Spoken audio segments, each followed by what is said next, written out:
Current affairs के आज के अंक पे महत्वपूर्ण करंट अफेयर्स लेकर फिर आपके साथ उपस्थित हूँ। कई सारे टॉपिक लेकर के आज मैं आप लोगों के साथ हूँ और बहुत सारे तथ्यात्मक चीजें हैं। देखो, एक चीज ध्यान रखना, जो मैं यहाँ पे लिखवाता जा रहा हूँ, जो बोलता जा रहा हूँ, कोशिश करिए पेन आपका चले, अपनी भाषा में लिखिए, कैसे भी लिखिए। देखो, दो तरीके हैं, एक तो मैं आपको बोलूं और आप हूबहू लिखें। एक तरीका आपके पास यहाँ पे एक स्वतंत्रता है, फ्रीडम है कि आप अपनी भाषा में शॉर्टकट में भी लिख सकते हैं, जैसा आपको समझ में आ जाए। यहाँ पे मैं इंपॉर्टेंट हर एक करंट अफेयर्स का इंपॉर्टेंट सेगमेंट ही बताता हूँ।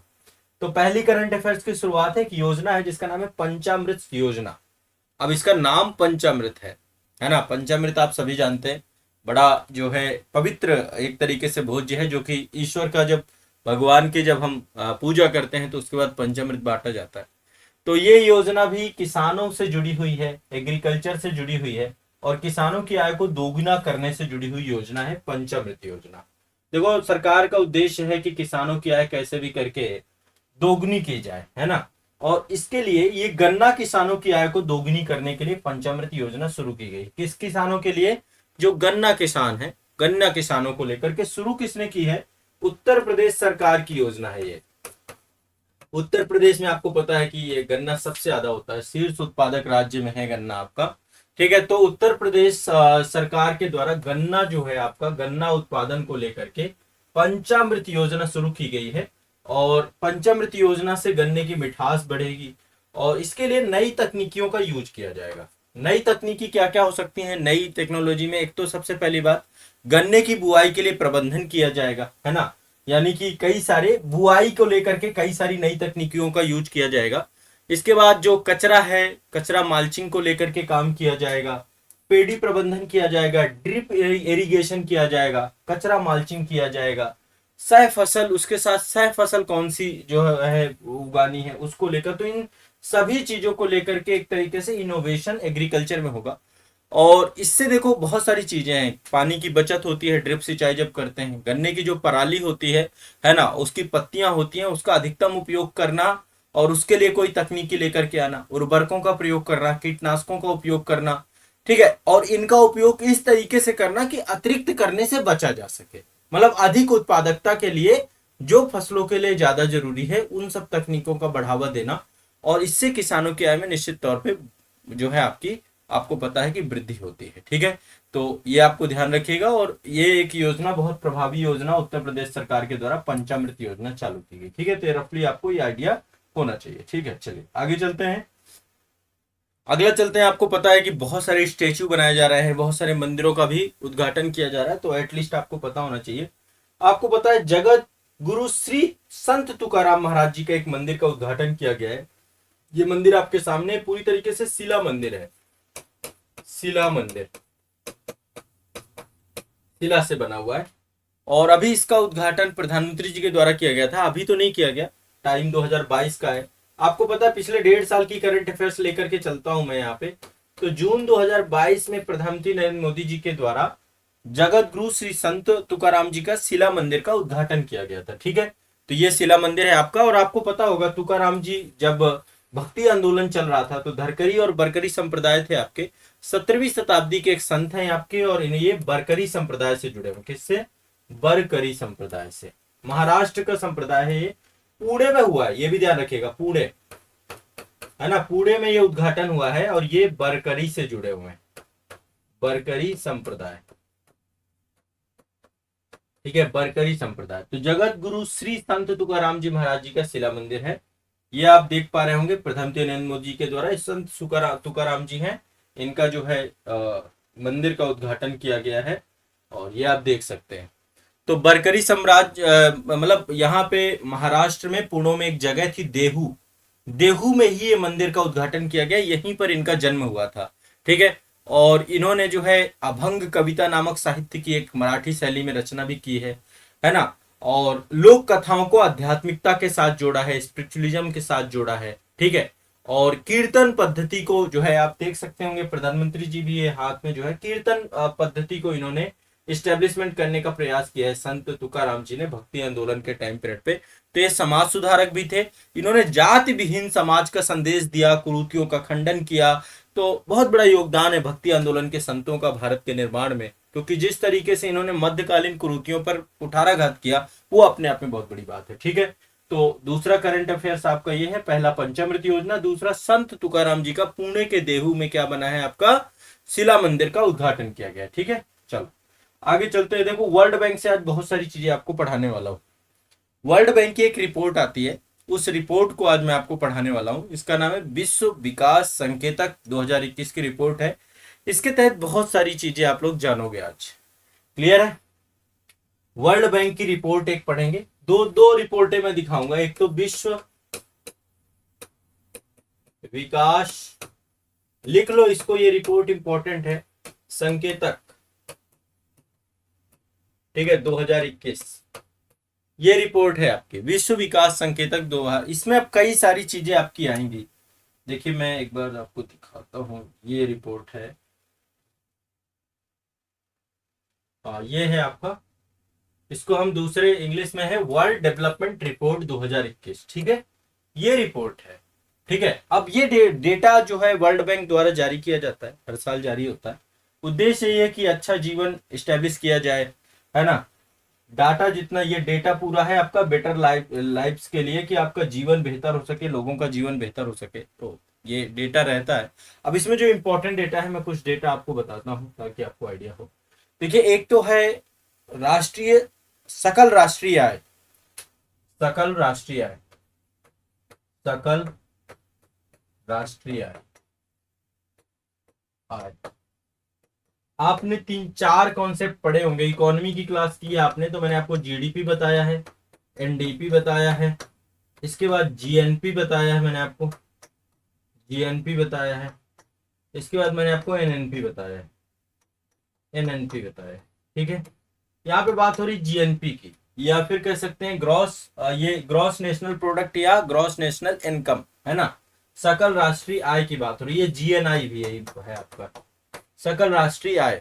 ठीक है, तो कह रहा है कि सकल राष्ट्रीय आय के मामले में, हाँ, सकल राष्ट्रीय आय के मामले में विश्व के 5 देश कौन से हैं, शीर्ष देश। मतलब अब इसमें थोड़ा सा डेटा आपको आइडिया लगेगा कि विश्व में कौन कौन सी इकोनॉमी है।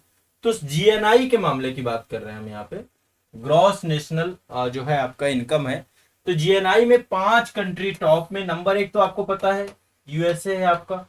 यूएसए के पास लगभग 23 ट्रिलियन डॉलर है, मतलब 23 ट्रिलियन डॉलर जो है यूएसए के पास है पूरी, यदि इकोनॉमी की बात करें। इसको मैं बिलियन डॉलर में कन्वर्ट कर दे रहा हूं, तो एक रफली आपको एक आइडिया लग जाएगा कि किस कंट्री की क्या स्थिति है। टॉप 5 कंट्री हम यहाँ पे देखेंगे, अर्थव्यवस्था के जो ग्रॉस नेशनल इनकम के तौर पे है उसकी बात कर रहे हैं।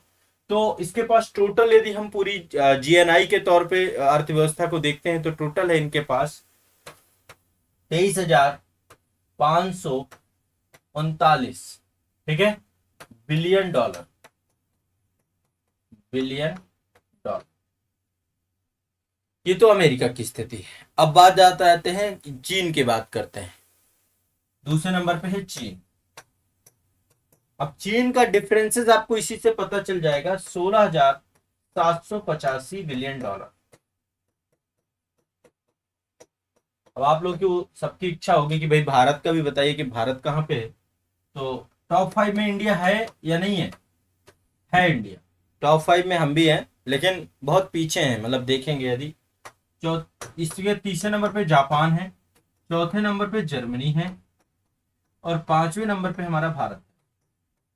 चौथे नंबर पे जर्मनी है। एक रफली आपके पास डेटा होना चाहिए, मैं इसलिए आपको ये दे रहा हूं कि विश्व की बड़ी अर्थव्यवस्थाओं के तौर पे, सकल राष्ट्रीय आय के तौर पे आपका भारत का क्रम 5वां है। ठीक है, भारत के पास टोटल है 3023 बिलियन डॉलर, बिलियन डॉलर। अभी हम 5 ट्रिलियन इकोनॉमी की बात कर रहे हैं, तो अभी टाइम तो हमें लगेगा, नो डाउट। ठीक है, जर्मनी कोई बहुत ऐसा नहीं कि बहुत आगे है, जर्मनी को क्रॉस कर देंगे जल्दी, टेंशन ना लो। 4,298 बिलियन डॉलर जर्मनी है। ये दो जाइंट बन चुके हैं, अमेरिका और चाइना दो।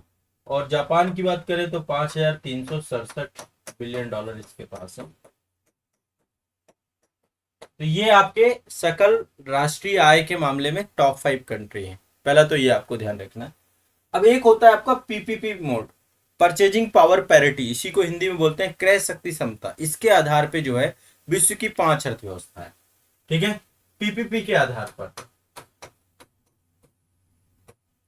परचेजिंग पावर पैरिटी मतलब सिंपल सी बात है, मतलब मान लीजिए कि एक होटल में आप जाते हैं, होटल में मतलब मान लीजिए 100 रुपए में भारत में खाना खाते हैं मान लीजिए, और यही चीज $1 में अमेरिका में कितना मिल जाएगा आपको। तो एक देश की मुद्रा का दूसरी देश की मुद्रा की परचेजिंग पावर की हम क्षमता को देखते हैं कि वो उस देश की क्षमता, जैसे मान लीजिए 1 किलो चीनी यहाँ पे मान लीजिए 40 रुपए की मिलती है, तो वही 1 किलो चीनी का अमेरिका में क्या वैल्यू होगा। तो एक बास्केट में किसी देश की मुद्रा से कितना हम क्रय कर सकते हैं, उस आधार पे यदि देखें तो विश्व की नंबर 1 अर्थव्यवस्था बन चुकी है पीपीपी के आधार पे। नंबर 1 पे है चीन। अब ये आपको सरप्राइजिंग लगेगा, मैं उधर के डेटा नहीं लिखूंगा, मैं अब यहाँ पे क्रम से आपको बता देता हूँ। नंबर 1 पे चीन है, नंबर 2 पे यूएसए है, और यहाँ पे एक सरप्राइजिंग चीज लगेगी, नंबर 3 पे भारत है आपको। पीपीपी के आधार पे हम विश्व की तीसरी सबसे बड़ी अर्थव्यवस्था बन चुके हैं, इकोनॉमी, ठीक है। चौथे नंबर पे हम जापान है, जापान है, और 5वें नंबर पे जर्मनी, जर्मनी। क्लियर है, स्पष्ट है। पीपीपी के आधार पे क्रय शक्ति क्षमता, ये सब इकोनॉमी में मैंने बहुत अच्छे से समझाया है, ये डेटा रख लीजिएगा भाई, आप लोग ध्यान रखिएगा, ये इंपॉर्टेंट है।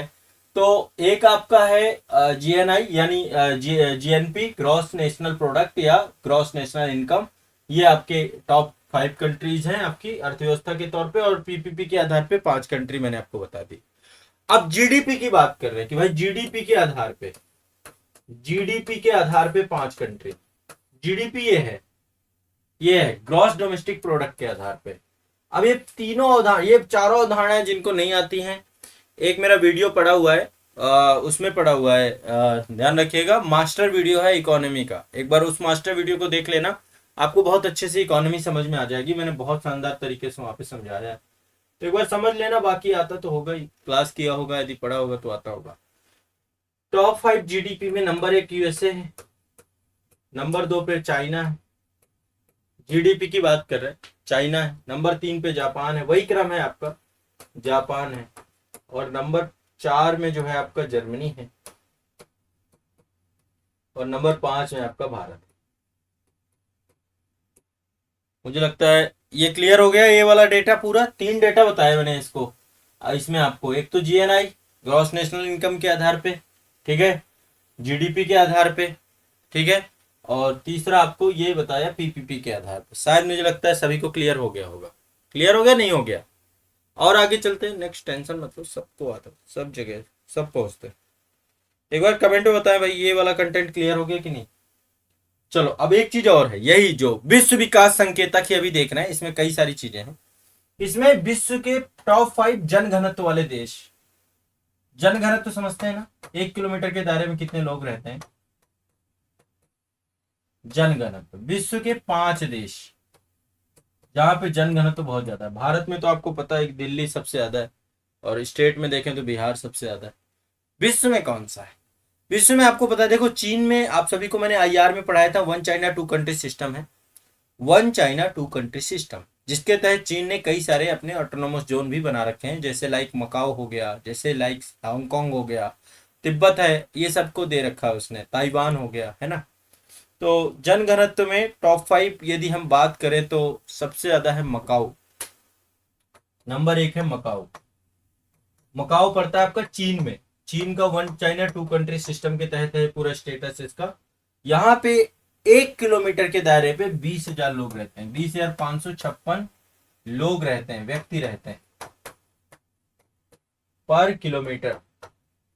1 किलोमीटर के दायरे पे, 1 किलोमीटर स्क्वायर मतलब वर्ग किलोमीटर के दायरे पे 20,556, सबसे ज्यादा तो मकाऊ का है, ठीक है। दूसरे नंबर पे मोनाको है, मोनाको बिस्किट नहीं है, मोनाको एक देश है, दूसरे नंबर पे मोनाको है, फिर इसके बाद सिंगापुर है। ये सब छोटे छोटे देश हैं, इनके पास लैंड नहीं है बहुत ज्यादा। सिंगापुर नंबर 4 और नंबर 5 में, 4 में हांगकांग है, हांगकांग ये भी चीन का ही है, शहर है आपका, मतलब ऑटोनोमस जोन है चीन। और नंबर 5 जो आपका है, नंबर 5 में है बहरीन। ये टॉप 5 जनघनत्व वाले हैं आपके विश्व विकास संकेतक, ये भी ध्यान रखिएगा। क्लियर है, स्पष्ट है। अब एक और है आपका कि कौन सा देश है जो कि प्रति व्यक्ति सबसे ज्यादा कार्बन डाइऑक्साइड उत्सर्जन करता है। सबसे ज्यादा कार्बन डाइऑक्साइड, प्रति व्यक्ति कार्बन डाइऑक्साइड उत्सर्जित करने वाला देश कौन सा है? प्रति व्यक्ति की बात हो रही है यहाँ पे। ठीक है, ये सारे डेटा हैं, आपको एक रफली आइडिया रहेगा। प्रति व्यक्ति CO2 को उत्सर्जित करने वाला देश, विश्व के 5 देश देखते हैं, हर जगह मैं 5 देश आपको पढ़ा रहा हूं। प्रति व्यक्ति कार्बन डाइऑक्साइड जो है उत्सर्जित करने वाले देश, ठीक है, 5 देशों की बात हो रही है यहाँ पे। तो 5 देश में नंबर 1 पे कतर है, नंबर 1 पे है कतर, ठीक है। प्रति व्यक्ति CO2 सबसे ज्यादा उत्सर्जित करता है कतर, लगभग कितना 32.8 मीट्रिक टन ये करता है। नंबर 2 पे बहरीन है, वहीं पे है, कतर के पास ही है आपका ये देश, छोटा सा है, ठीक है। बहरीन के बाद कुवैत है, सब ये खाड़ी देश है। कुवैत, पेट्रोलियम है यहाँ पे खूब सारा, आपको पता है, ठीक है। कुवैत नंबर 4 में आपका, यहाँ पे सब पेट्रोलियम उत्पाद है इस आधार पे, और जनसंख्या बहुत ज्यादा है नहीं, क्षेत्रफल बहुत ज्यादा है। इसके बाद UAE है आपका, संयुक्त अरब अमीरात, और नंबर 5 पे आपका है ओमान, ओमान, ठीक है। तो प्रति व्यक्ति CO2 उत्सर्जित करने वाले 5 देश कतर, बहरीन, कुवैत, UAE और ओमान। क्लियर, स्पष्ट है सभी को? कोई दिक्कत, कोई समस्या? पहले ये वाले मैंने जितने बताए सारे आपको बताने हैं सभी को, कि हो गया ना? क्लियर है, स्पष्ट है?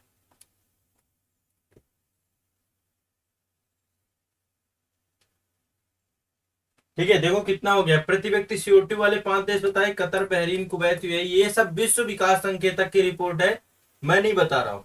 जनघनत्व में Macau, Monaco, Singapore, Hong Kong, Bahrain, और ये आपका PPP मोड पे 5 अर्थव्यवस्थाएं, चाइना, USA। PPP में चाइना नंबर 1 हो चुका है, ध्यान रखना, USA दूसरे नंबर पे जा चुका है। GDP में अमेरिका ही आगे है, और इसमें GNI में भी अमेरिका ही आगे। चलो आगे बढ़े भाई। तो वर्ल्ड बैंक की एक रिपोर्ट तो ये हो गई आपकी, एक और रिपोर्ट है आपकी वर्ल्ड बैंक की, उसे भी देख लेते हैं साथ साथ। एक रिपोर्ट है विश्व बैंक प्रोस्पेक्टस, जारी होता है प्रोस्पेक्टस, आप जानते हैं, विश्व बैंक प्रोस्पेक्टस 2022।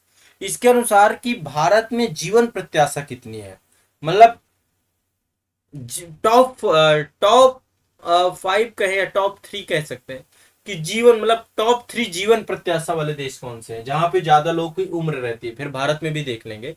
तो सबसे ज्यादा लोग जिंदा रहते हैं हांगकांग, जापान और मकाऊ, ये तीनों जगहों पे ये नंबर 1 पे है आपका जीवन प्रत्याशा, मतलब कितनी उम्र हो सकती है, मैक्सिमम औसतन उम्र की बात हो रही है। मकाऊ तो ये इसमें है आपके लगभग 85 साल जीते हैं आपके यहाँ पे, कितना 85 साल, 85 ईयर, ये उम्र वाले लोग हैं। विश्व के 3 शीर्ष जीवन प्रत्याशा वाले देश आपके हैं। फिर दूसरे नंबर पे सिंगापुर है, सिंगापुर में है 84 साल, औसतन है ये, वैसे तो इनमें बहुत 100 भी पार करने वाले लोगों की कमी नहीं है, बहुत है। तीसरे नंबर पे है स्विट्जरलैंड,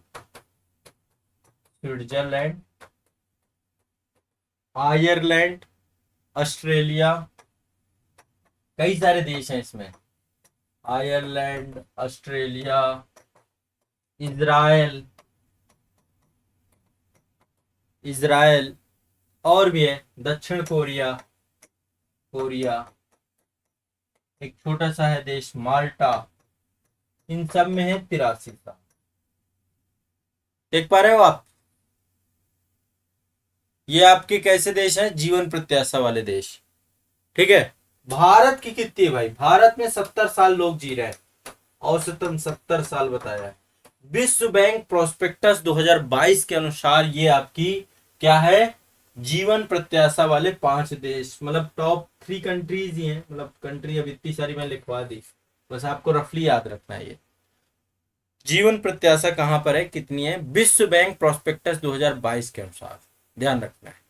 और आपको एक थोड़ा सा मैं यहाँ पे एक इंटरेस्टिंग फैक्ट बता दूं, जीवन प्रत्याशाओं में यदि महिलाओं की जीवन प्रत्याशा बोले तो ज्यादा है, 88 साल जो है महिलाएं जीती हैं आमतौर पे। जैसे हांगकांग, मकाऊ, जापान है ना, यहाँ पे ये तो पुरुष महिला दोनों का 85 साल है, लेकिन केवल महिला का देखें तो केवल महिला का ये आपका 88 साल है, कितना है, 88 साल। और पुरुषों की बात करें तो पुरुषों का 83 साल। ठीक है, महिलाओं की औसत जीवन प्रत्याशा ज्यादा है। क्लियर है। भारत में महिलाओं की जीवन प्रत्याशा कितनी है? 72। पुरुषों की तो कम है, महिलाओं की 72 है, पुरुष लगभग वही 69 या 68-69 के आसपास पुरुष है। ठीक है, ये एक थोड़ा सा याद रखिएगा। पुरुष की 69 है, यदि बाइफरकेट करके देखें, पुरुष की 69, महिला की 72, तो महिलाओं की उम्र पुरुषों से ज्यादा। ये भी ध्यान रखिएगा। आप कहते हैं ना महिला पीछे है, महिला जिंदा रहने में भी पुरुष से आगे, हर चीज। ठीक, तो ये आप ध्यान रखिएगा। ये आपका जीवन प्रत्याशा को लेकर के एक फैक्ट था, तो मैंने कहा ये भी आपको पढ़ाई देते हैं, कंप्लीट कराई देते हैं। अब देखो, एक राष्ट्र नेशनल गेम्स होते हैं आपके, हर साल नेशनल गेम्स होते हैं। तो इस बार के जो नेशनल गेम्स थे आपके 36वें नेशनल गेम थे, 36 नेशनल गेम। और ये नेशनल गेम आपके गुजरात में हुए थे 2022 में। ठीक है, 36वां राष्ट्रीय खेल गुजरात में हुआ था 2022 में। ठीक है, 36वां राष्ट्रीय खेल गुजरात में हुआ था। इसका आयोजन आपका 29 सितंबर से स्टार्ट हुआ था, 29 सितंबर से लेकर के 12 अक्टूबर 2022 तक आपके ये गेम हुए थे। ठीक है, तो ये आयोजन का समय क्या था? 29 सितंबर से 12। कहाँ हुआ था? गुजरात में। कहाँ हुआ था? गुजरात में। ये जरूर ध्यान रखना। गुजरात के 6 शहरों में इनका आयोजन किया गया था नेशनल गेम्स का, अहमदाबाद, गांधीनगर, सूरत और भी जो अन्य शहर हैं वहां पर। अब मुद्दा यह है कि दो तीन चीजें पूछता है कि भाई कौन था टॉप में, ये आपको पता होना चाहिए। ठीक है, तो एक तो पहले देखिए शुभंकर है आपका, शुभंकर का नाम है सवाज। सवाज, ये शुभंकर है। हमेशा कोई भी गेम होगा उसका शुभंकर होता है। ये एशियाई शेर का प्रतिनिधित्व कर रहा है। ये शेर की आकृति आप देख रहे हैं ना, इसको सवाज बोल रहे हैं। ठीक है, पदक तालिका में 5 कौन कौन से, पदक तालिका के 5 जो आपके हैं कि किसने टॉप 5 में थे। ठीक है, तो चूंकि भारत के राज्यों में ही होता है, तो सबसे पहला जो है, जो राज्य और टीम है, एक है सेवा खेल नियंत्रण बोर्ड है आपका। सेवा, इसी को सर्विसेज भी बोलते हैं हम लोग। सेवा खेल, ये टीम है इसकी, सेवा खेल नियंत्रण बोर्ड। ये नंबर 1 रही, नियंत्रण बोर्ड, ये नंबर 1 रही टीम। नंबर 2 पे आपकी रही महाराष्ट्र, महाराष्ट्र। फिर रही नंबर 3 पे हरियाणा, हरियाणा। नंबर 4 पे कर्नाटक, कर्नाटक। नंबर 5 पे तमिलनाडु, तमिलनाडु। ये टॉप 5 आपके जो प्रदर्शनकर्ता राज्य या टीमें हैं उनके बारे में चर्चा कर रहे हैं। यदि सेवा खेल नियंत्रण बोर्ड की बात करें तो 61 मेडल थे। गोल्ड मेडल की बात कर रहा हूँ, केवल गोल्ड मेडल, ऐसे तो रजत और कांस्य मेडल भी है। टोटल ये गोल्ड मेडल की बात कर रहा हूँ, 61 इनको मिले थे। महाराष्ट्र के पास 39 गोल्ड मेडल थे। हरियाणा के पास जो है टोटल 38 गोल्ड मेडल थे। ठीक है, और बाकी कर्नाटक के पास 27 और तमिलनाडु के पास 25, 27 और 25। ये आपको रफली गोल्ड मेडल की बात है। टोटल मेडल की बात करें कि टोटल मेडल किसके पास कितने थे, तो टोटल मेडल में तो ये महाराष्ट्र ज्यादा है, 128 इनके पास थे, 140 इनके पास थे। मतलब इनके पास कांस्य बहुत ज्यादा थे, 63 कांस्य थे। तो गोल्ड मेडल से तय होता है कि कौन नंबर 1 रहेगा, इसीलिए पहले मैंने गोल्ड मेडल लिख दिया है आपका। ठीक है, सेवा खेल नियंत्रण, क्योंकि पॉइंट ज्यादा होते हैं गोल्ड के ना, ओवरऑल पॉइंटों के हिसाब से निकालें तो सेवा खेल नियंत्रण बोर्ड ज्यादा रहेगा। ठीक है, हरियाणा के पास 116 मेडल थे। ठीक है, ये रफली आपको आइडिया ध्यान रखना है। ठीक है, क्लियर है। तो ये आपका जो है 36 नेशनल गेम्स हुए थे, और ये आपको ध्यान। सर्वश्रेष्ठ पुरुष खिलाड़ी दिया गया था, एक तैराक है साजन प्रकाश। साजन प्रकाश केरल से हैं, और इन्होंने 8 पदक टोटल लिए, 5 स्वर्ण, 2 रजत, 1 कांस्य। तो सर्वश्रेष्ठ खिलाड़ी थे साजन प्रकाश, साजन प्रकाश। सर्वश्रेष्ठ खिलाड़ी थे आपके साजन प्रकाश, ये ध्यान रखना है। ठीक है, सर्वश्रेष्ठ। और सर्वश्रेष्ठ महिला खिलाड़ी, ये तो सर्वश्रेष्ठ पुरुष खिलाड़ी थे आपके। ठीक है, सर्वश्रेष्ठ महिला खिलाड़ी भी तैराक थी, इनका नाम था हसिका रामचंद्र। हसिका रामचंद्र कर्नाटक से थी, 7 पदक इन्होंने लिए। ठीक है, साजन प्रकाश के 8 पदक थे, केरल से थे, और हसिका रामचंद्र आपकी कर्नाटक से थी, 7 पदक थे। ठीक है, ये भी दोनों आप याद कर लेना। अच्छा ठीक है, 36वां का गुजरात में हुआ, 37वां कहाँ होगा? 37वां राष्ट्रीय खेल आपका होने वाला है गोवा में। कहाँ होगा? गोवा में। इसी साल होगा 2023 में, गोवा में। बहुत बड़ी बात है, देखो खेलों को लेकर के अब सरकार बहुत संजीदा है और बहुत गुड न्यूज है भारत के लिए। ठीक है, गुड न्यूज है, नहीं है, बहुत बड़ी गुड न्यूज है आपकी ये। तो ये आपको ध्यान रखना है। गुजरात में हुआ 36वां, 6 शहरों में हुआ था, अहमदाबाद, गांधीनगर, सूरत, बड़ोदरा, राजकोट, भावनगर। ये 6 शहरों में हुआ था 27 सितंबर से 10 अक्टूबर तक। इसमें लगभग 7,000 से अधिक खिलाड़ी सम्मिलित थे और एक तरीके से खेलों के माध्यम से एकता का जश्न मनाना, ये इस बार का लोगो वो भी था, थीम भी था। और ये जो है बहुत इम्पोर्टेंट है। और कोविड के चलते हुए 2020 में राष्ट्रीय खेलों का आयोजन हुआ भी नहीं था, ये भी ध्यान। अब आगे चलते हैं, ये हमारे देश की महिलाएं हैं जिन्होंने नाम रोशन किया है महिला विश्व मुक्केबाजी में। महिला बुक विश्व मुक्केबाजी, महिला विश्व मुक्केबाजी चैंपियनशिप हुई थी, उसमें इन चारों महिलाओं ने देश का नाम रोशन किया है। ठीक है, पहली बात, महिला विश्व मुक्केबाजी चैंपियनशिप आपकी 2023 में हुई है नई दिल्ली में। कहाँ हुई है? नई दिल्ली में, भारत, नई दिल्ली में हुई है। 15 से 26 मार्च 2023 को इसका आयोजन किया गया था। तो इसका आयोजन देखो हुआ है नई दिल्ली में। नाम एक बार लिख लीजिएगा, महिला विश्व मुक्केबाजी चैंपियनशिप, महिला विश्व मुक्केबाजी चैंपियनशिप 2023। तो भारत, नई दिल्ली में हुआ है। आयोजन का अवधि मैंने बता दिया, 15 से 26 मार्च 2023। मार्च 2023 ये आपकी अवधि है, ये आपको याद रखना है। ठीक है, 13वां संस्करण है और अंतरराष्ट्रीय मुक्केबाजी संगठन है आपका, इंटरनेशनल बॉक्सिंग एसोसिएशन है आपका, उसी के तहत जो है आपका पूरा ये किया गया, आईबीए के द्वारा इसको आयोजित किया गया था। ठीक है, भारत ने 4 गोल्ड मेडल लिए हैं, 4 गोल्ड मेडल। ठीक है, 4 गोल्ड मेडल में से नाम मैं एक बार दिखा देता हूं, ये नाम आप लोग लिख लो। एक तो निकहत जारीन है आपकी, निकहत जरीन, निकहत जरीन 50 किलोग्राम में आपकी रही है, 50 किलोग्राम में निकहत जरीन। ठीक है, दूसरी आपकी लवलीना है। ठीक है, लवलीना बोरगोहेन, लवलीना बोरगोहेन आपकी 75 किलोग्राम में, 75 किलोग्राम में। कैटेगरी है अलग अलग। ठीक है, निकहत जरीन आपकी 50 किलोग्राम में और लवलीना बोरगोहेन आपकी 75 किलोग्राम में। ठीक है, इसके बाद 2 लोग और हैं, ये आपकी, एक तो ये गोल्ड मेडल मिला है नीतू, नीतू घनघस को, घनघस, नीतू घनघस को, इनको मिला है आपका 48 किलोग्राम पे, 48 किलोग्राम पे। और एक पर्सन और आपकी है, ये है स्वीटी बूरा, ये आप देख रहे हैं, इनको भी गोल्ड मिला है स्वीटी बूरा को। तो स्वीटी बूरा है 81 किलोग्राम पे, 81 किलोग्राम पे। ठीक है, तो ये आपको ध्यान रखना है, ये टोटल 4 गोल्ड मेडल, चारों महिलाओं का नाम, निकहत जरीन, लवलीना बोरगोहेन, ठीक है, नीतू घनघस, और ये है स्वीटी बूरा। ठीक है, तो ये आपको ध्यान रखना है। क्लियर है, स्पष्ट है सभी को भाई? क्लियर है, नहीं क्लियर है? बताते जाना एक बार मुझे।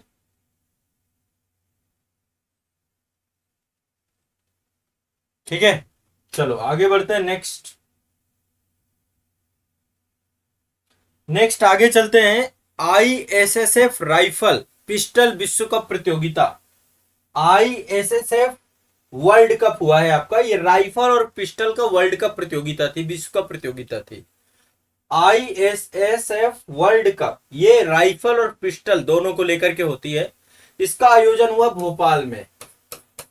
कहा हुआ? भोपाल में। टाइमिंग क्या थी? 20 से 27 मार्च 2023 को भोपाल में आयोजन हुआ। कहा आयोजन हुआ? भोपाल में।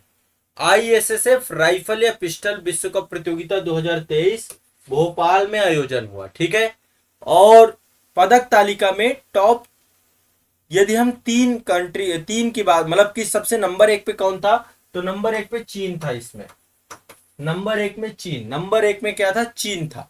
भारत दूसरे नंबर पे था पदक तालिका में, भारत दूसरे नंबर पे। तो पिस्टल और राइफल का जो कंपटीशन होता है उसमें ये आपका ISSF world cup rifle and pistol प्रतियोगिता है, 20 से 27 मार्च 2023 को आपकी ये हुई है।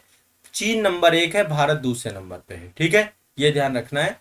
और भारत की तरफ से सरबजोत, ये 10 मीटर एयर पिस्टल राइफल में गोल्ड मेडल इन्होंने जीता है। इसके अलावा जो है रिदम सांगवाल हैं, उन्होंने जीता है। और बहुत सारे लोग हैं, एक मनु भास्कर हैं, उनके द्वारा भी जीता गया है। तो कई लोगों ने जीता है। ठीक है, ये आपको ध्यान रखना। क्लियर है, स्पष्ट है। चलिए, आज के लिए इतने सारे बहुत ज्यादा करंट अफेयर्स ले लिए थे मैंने, पर्याप्त ले लिए थे। आईएसएफ वर्ल्ड कप ये मैंने आपको बता दिया। ठीक है, और ये आपकी जो महिला विश्व मुक्केबाजी चैंपियनशिप थी, ये आपका हो गया। ठीक है, वुमेन वर्ल्ड बॉक्सिंग चैंपियनशिप आपका था, ये हो गया। इसके बाद 36वां नेशनल गेम गुजरात में, 37वां आपका गोवा में होना है। ठीक है, वर्ल्ड बैंक की 2 रिपोर्टें हो गई, 2-3 रिपोर्टें खूब चर्चा में हो गई। ये आपका जो है तुकाराम जी का शिला मंदिर बनाया गया है। ठीक है, और पुणे में है आपका ये, और पंचमती हो। पता है भाई, क्लियर है, स्पष्ट है सभी का। काफी करंट अफेयर्स बता दिया, बस रट जाओ, जितना बताता जा रहा हूँ क्लियर करते जाओ, पढ़ते जाओ, रटते जाओ, ये काम करते जाओ। ठीक है, याद कर लो ये सारा जितना करंट अफेयर्स है। ठीक है।